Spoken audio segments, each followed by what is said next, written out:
आखिर कैसे गोविंदा को हराने के लिए जब अनिल कपूर ने की थी साजिश, फिर हुई दुश्मनी और आज एक दूसरे के हैं कट्टर दुश्मन। शुरू में जब गोविंदा इंडस्ट्री में आए थे तब उन्हें काम की इतनी भूख थी कि उन्होंने शुरू में इतना काम करके एक अलग ही मुकाम हासिल कर लिया था।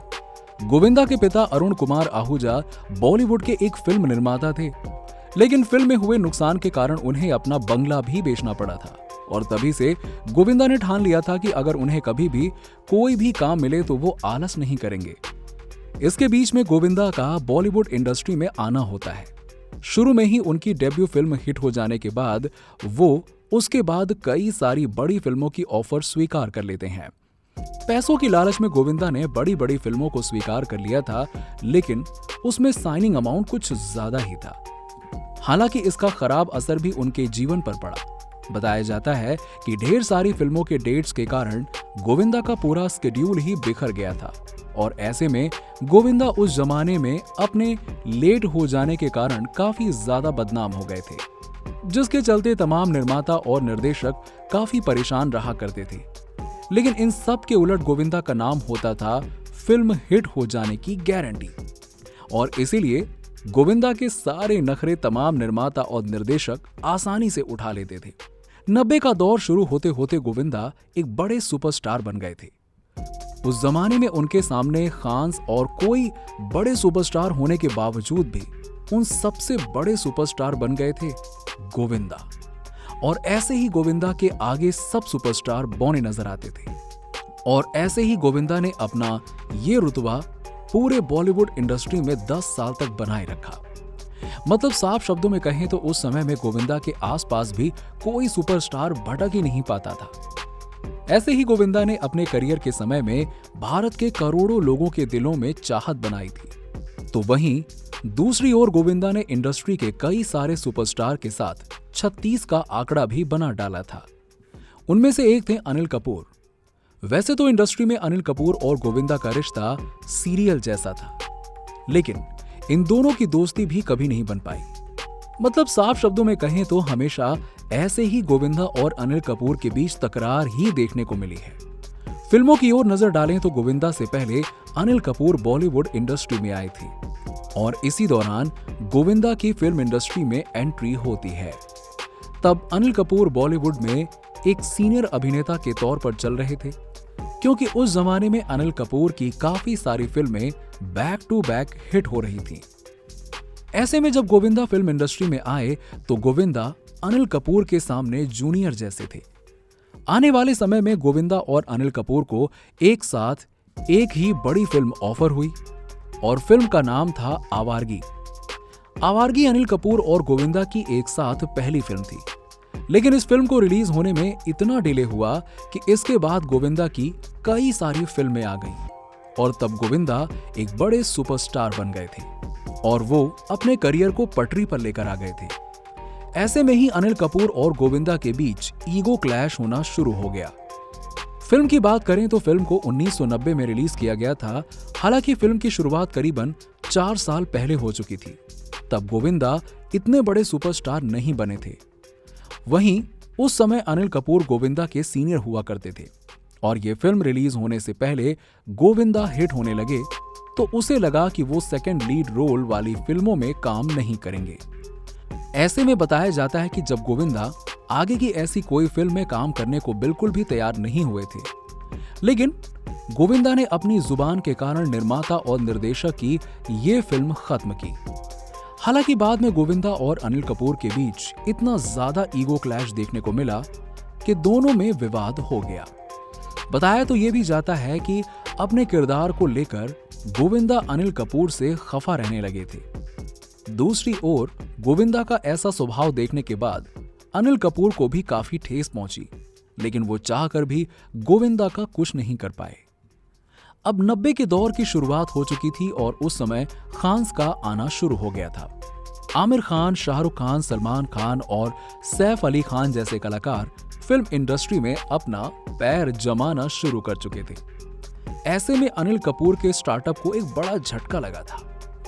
90 का दशक शुरू होने के बाद ऐसा कहा जाता था कि अमिताभ बच्चन के बाद अब कोई सुपरस्टार का दर्जा है तो वो ताज अनिल कपूर को ही मिलेगा। लेकिन ऐसा हो नहीं पाया। और एक तरफ आवारगी फिल्म फ्लॉप होने के बाद अनिल कपूर को एक बड़ा झटका लगा और तभी गोविंदा लव, रोमांस और कॉमेडी वाली फिल्में करने लगे थे। पर इसी दौरान उन्हें डेविड धवन का सहारा मिल चुका था। सन 2000 आते आते गोविंदा ने डेविड धवन के साथ दर्जनों फिल्मों में काम किया, जिसमें comedy film, love film, romance वाली फिल्में, सब तरह की फिल्में थी। और उस समय इन फिल्मों को काफी ज्यादा पसंद भी किया गया था। पर यही वो वक्त था जब गोविंदा के आगे बड़े बड़े सुपरस्टार भी फीके नजर आते थे। यहां तक कि गोविंदा के स्टारडम को उस समय खान्स के अलावा संजय दत्त और सनी देओल जैसे कलाकार भी नहीं छू पाए थे। गोविंदा की एक अलग ही इमेज बन चुकी थी। वहीं दूसरी ओर गोविंदा से अनिल कपूर मन ही मन नफरत करने लगे थे। अपना स्थान वापस लेने के लिए अनिल कपूर ने एक दूसरी बड़ी चाल इंडस्ट्री में चली, जिसमें उन्होंने रूप की रानी और चोरों का राजा फिल्म प्रोड्यूस करने का मन बनाया। लेकिन उनकी जो चाहत थी वो पूरी हो नहीं पाई, क्योंकि इस फिल्म के निर्माता थे उनके बड़े भाई बोनी कपूर, जिसका पूरा पैसा इस फिल्म पर लगा हुआ था। साथ में अनिल कपूर इस फिल्म में आधा पैसा लगाने वाले निर्माता थे। श्रीदेवी के साथ इस फिल्म को साल 1993 में रिलीज किया गया। साथ में अनिल कपूर को आस थी कि 9 करोड़ में बनी ये फिल्म बॉक्स ऑफिस पर तहलका मचा देगी, लेकिन हुआ इसका उल्टा और ये फिल्म उस समय इतनी बड़ी फ्लॉप साबित हुई कि अनिल कपूर के साथ बोनी कपूर को भी बड़ा झटका लगा और उनका सारा का सारा पैसा बर्बाद हो गया। अब आने वाले समय में अनिल कपूर सिर्फ गिनी चुनी एक्ट्रेसेस के साथ ही काम किया करते थे, जिनमें जूही चावला, माधुरी दीक्षित और श्रीदेवी जैसी कई सारी अभिनेत्रियां शामिल रहीं। दूसरी ओर गोविंदा एक से बढ़कर एक हसीनाओं के साथ काम करने को जारी रखे थे और उससे भी आगे उन्होंने कई नई एक्ट्रेसेस के साथ भी काम किया। और दूसरी बात, गोविंदा अपनी फिल्मों में 2-2 अभिनेत्रियों के साथ काम कर रहे थे। ऐसे में उनको फिल्में मिल भी रही थीं और उसमें दर्शकों को फिल्में पसंद भी आया करती थीं। उस जमाने में गोविंदा एक नहीं बल्कि 2-2 हीरोइनों के साथ जम के रोमांस कर रहे थे और कॉमेडी, रोमांस जैसी ये फिल्मों को लोगों ने बहुत पसंद किया। ऐसा एक दौर वापस आता है जिसमें गोविंदा और अनिल कपूर को साथ में एक बड़ी फिल्म का ऑफर किया जाता है और ये फिल्म थी दीवाना मस्ताना। और इस फिल्म के कर्ता धर्ता थे डेविड धवन। वर्तमान में सबसे पहले अनिल कपूर के अपोजिट शाहरुख खान को अप्रोच किया गया था, लेकिन शाहरुख खान ने यह फिल्म करने से मना कर दिया। फिर बाद में डेविड धवन ने गोविंदा से संपर्क किया। डेविड धवन गोविंदा के काफी करीबी थे और गोविंदा भी डेविड धवन की काफी ज्यादा इज्जत किया करते थे।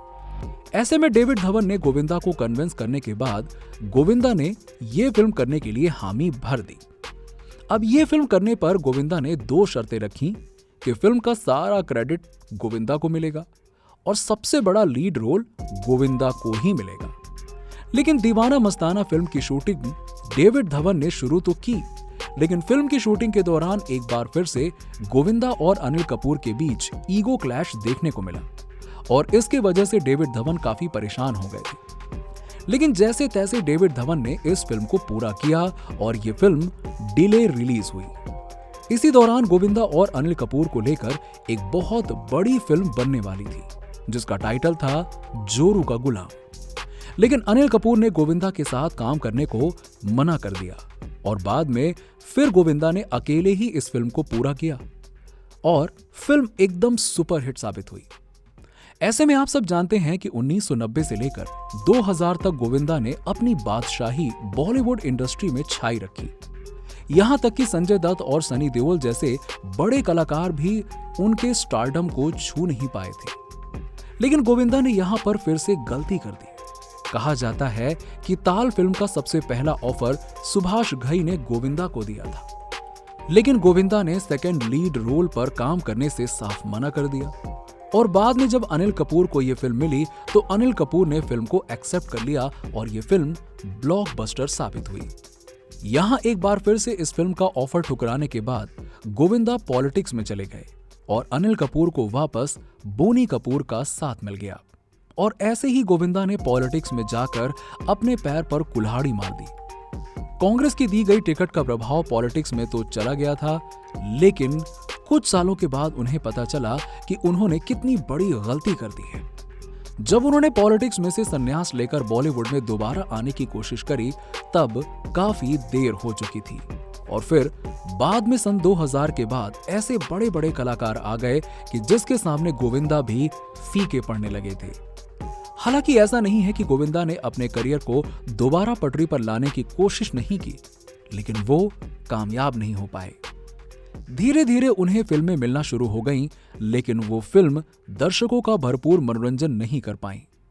ये वही गोविंदा थे जो सेकंड लीड रोल में कभी काम नहीं करना चाहते थे। ऐसे में उन्होंने भागम भाग और पार्टनर जैसी कॉमेडी फिल्म में काम किया और ये फिल्में भी चलीं, लेकिन इसमें गोविंदा को कोई क्रेडिट नहीं मिला और अंत में धीरे धीरे उन्हें फिल्में मिलना भी बंद हो गई। ऐसे में 2019 में रंगीला राजा फिल्म करने के बाद में गोविंदा की कोई भी फिल्म रिलीज नहीं हो पाई, लेकिन उनके चाहने वाले आज भी इस ख्वाहिश में हैं कि गोविंदा को कोई बड़ी फिल्म मिले और वो उसका हिस्सा बने और वो फिल्म जल्द से जल्द सिनेमा घर में रिलीज हो। तो दोस्तों, आपको ये वीडियो कैसी लगी हमें लाइक और कमेंट्स के जरिए जरूर बताइए। ऐसी ही और भी इंटरेस्टिंग वीडियो के लिए देखते रहिए फिल्मी टॉक, हर उस चीज के लिए जो आप जानना चाहते हैं।